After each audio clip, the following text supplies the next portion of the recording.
Bon, mais moi je vais parler, essayer de voir un petit peu tout ça du point de vue journalistique. Ce qui est extraordinaire dans ce genre d'affaires, là, il faut bien avoir à l'esprit quand même que le phénomène de la rumeur, c'est un phénomène très ancien. La rumeur des chrétiens qui ont foutu le feu à Rome, la rumeur des lépreux et des juifs qui avaient empoisonné les puits au XIIIe siècle. Je veux dire, la rumeur, c'est pas un phénomène nouveau. Ce qui est nouveau, c'est que c'est l'ampleur, si vous voulez, que ces choses prennent. Et je rappelle les chiffres, 3 millions, on disait 3 millions de pages aujourd'hui sur Internet qui traitent de la fin du monde, 800 000 à peu près sur Bugarach en soi. Ce qui est extraordinaire, c'est que, et Lignon vient de le dire, il suffit d'un petit baril pour justement aujourd'hui que ça devienne vraiment de la nitroglycérine. C'est-à-dire qu'en fin de compte, ce phénomène concerne très peu de gens, même les gens de Bugarach n'y croient pas, absolument pas. Ce qui est faux, c'est que les prix se sont envolés, c'est pas vrai du tout. Que les choses se vendent, c'est pas vrai du tout. On peut s'attendre en réalité à 4 ou 5 hurluberlus, effectivement, et ce qui serait très dangereux, et l'inquiétude de la préfecture vient de là, c'est une secte d'illuminés complets qui va se flinguer le soir pour prouver effectivement que c'est la fin du monde. Ça, c'est très ennuyeux. En plus, nous en parlions avec Lignon tout à l'heure en aparté. Ce qui va poser un problème terrible, c'est que tous les gens sur l'autoroute qui vont freiner en se disant tiens, ça c'est Bugarach, là, vous savez, le phénomène que l'on observe à Carcassonne, vous savez, dans la montée, tout le monde freine, regarde le petit, regarde le truc. Ça, vous multipliez ce genre de phénomène, il risque d'y avoir des morts. Comme disait Brassens, les morts auront fait les petits, en parlant de l'ambulance. Ce qui est terrible, c'est que les journalistes, et là je suis parfaitement d'accord avec Lignon, il y a alors, je rectifie, ce n'est pas les journalistes, ce sont des animateurs. Mais maintenant, on ne sait plus qui est journaliste et qui est animateur. Et quand on balance une information, ça c'est le résultat, si vous voulez, des 20 dernières années que nous venons de passer avec Internet. C'est-à-dire que l'information, pendant des siècles, elle était estampillée, si vous voulez, en tout cas depuis Théophraste Renaudot, elle était estampillée dans les journaux. Maintenant, elle n'est plus du tout estampillée. C'est-à-dire que n'importe qui balance n'importe quoi sur Internet, c'est de l'info, c'est du sentiment, c'est je pense que. Ça, c'est une réflexion que nous devons avoir d'une manière citoyenne, pour savoir effectivement comment on va pouvoir, dans les années à venir, démêler ce qui est vraiment de l'information avec, si vous voulez, une certitude, avec la loi. La loi stipule de 1881, elle est très bien faite. Elle stipule qu'en cas de diffusion de fausses nouvelles, je dois aller au tribunal. On peut me condamner. Bon, ça, c'est pour des journalistes professionnels. Pas pour Internet.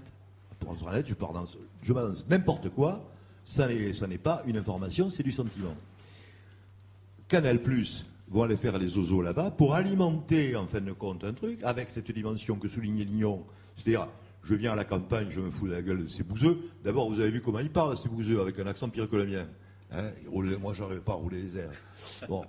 Mais on voit bien, effectivement, que ces gens-là ne croient pas du tout à cette affaire. Mais avez-vous remarqué ce que dit le journaliste qui est là? Tout le monde le dit.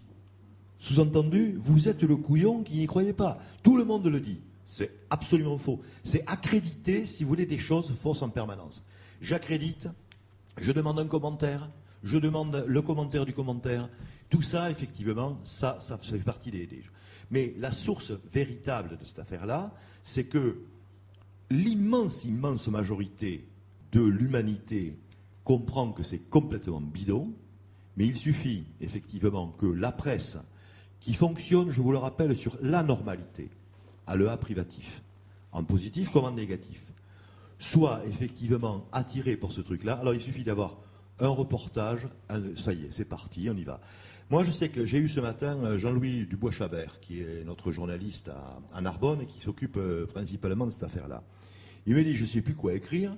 J'écris en permanence que tout ça est bidon, que tout ça est monté complètement,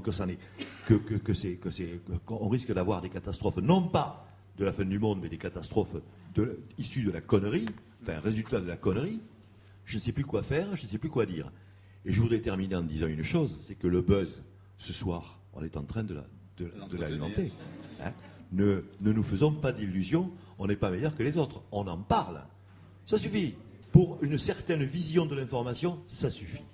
Souvenez-vous de M. Lelay qui expliquait qu'en fin de compte, si vous voulez, l'information, c'était ce qui permettait de remplir, de détendre les cerveaux en attendant de prendre Coca-Cola. Là, on n'est pas sur Coca-Cola, on est à Bugarach. Moi, le seul truc qui me ravit en fin de compte, c'est qu'il ne reste plus que 2 mois à attendre, après on aura la paix. Et de bonnes vacances de Noël.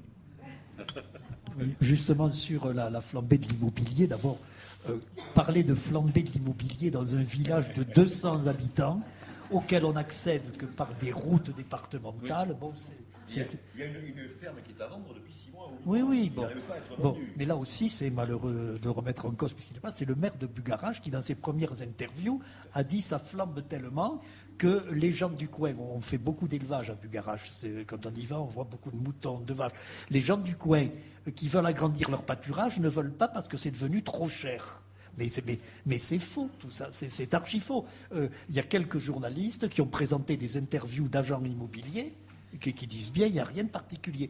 Par contre, il y a des comportements d'individus. Mais des gens, qui semble-t-il auraient besoin de voir le psychiatre, mais régulièrement, certains habitants de Bugarach qui ont un terrain reçoivent un coup de téléphone. Vous avez un bout de terrain voulez-vous me le vendre pour que je m'y réfugie avec ma famille? Et notamment à la ferme de Janou, là où il y a les fameux canards, eh bien le restaurateur a reçu un coup de téléphone des États-Unis de quelqu'un qui parlait un excellent français mais qui était à l'audition visiblement américain.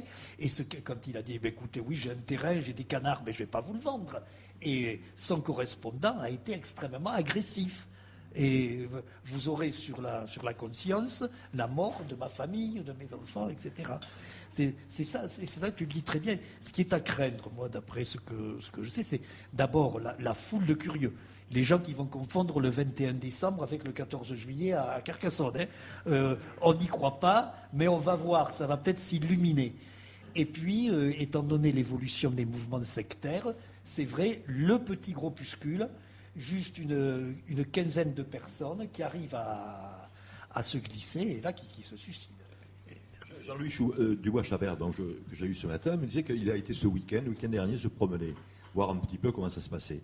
Mais je trouvais personne sur le pic, sauf une dizaine d'illuminés qui étaient à poil en train de prier le soleil. Alors, ils sont sympathiques, hein, c'est pas un problème. Tout à l'heure, Lignon parlait d'Ariège. On en a eu des phénomènes comme ça, si vous voulez, des gens qui reviennent à la nature, très sympathiques, ils vont vendre leur fromage de chèvre à Saint-Giron, enfin tout va bien. Sauf que là, ils sont dans une ambiance, si vous voulez, extrêmement difficile. Le millénarisme, par exemple, phénomène bien connu des historiens. La peur de l'an 1000, je veux dire, je vous renvoie aux lectures médiévales, la peur de l'an 1000, c'est je ne me souviens plus de l'historien qui avait écrit, Georges Duby. Georges Duby raconte effectivement que les témoignages abondent juste avant l'an 1000 de gens qui voient des bateaux dans le ciel, des pluies de sang. Alors les bateaux ont été remplacés aujourd'hui par les soucoupes volantes, hein, je veux dire, on est dans... Alors pour ces gens-là qui sont fragiles et qui pourraient mener une existence sectaire, tranquille, peinard dans un coin paumé de l'Ariège, là, ça risque, dans cette ambiance-là, d'être extrêmement dangereux pour eux. Et là, on trouvera peut-être quelques illuminés ou quelques exploiteurs, parce que je parlais tout à l'heure, par exemple, de la rumeur accusant les chrétiens d'avoir foutu le feu à Rome. Il faut voir quand même que l'exploitation, en l'occurrence à Rome, c'est l'exploitation politique, mais l'exploitation du phénomène est pas mal quand même. Hein. Il y a l'émission, j'avais regardé l'émission dont vous avez passé quelques extraits sur Direct 8. La pub qu'il y a dessus, c'est pas mal, hein, parce que l'émission est entrecoupée de 3 ou 4 bandes de pub. Il y a quand vous parlez du Bugarach, c'est bon, ça marche, quoi. Alors, en plus, dire la fin du monde, avec des titres terribles, ce que les gouvernements nous cachent. Avec ça, vous êtes sûr de faire un bouquin, il n'y a pas de problème. Hein. Rappelez-vous quand même que le Tembré qui avait expliqué que les Twin Towers, enfin les attentats contre le Capitole n'avaient pas existé, il a quand même vendu son bouquin à 200 000 exemplaires. J'aimerais bien faire autant.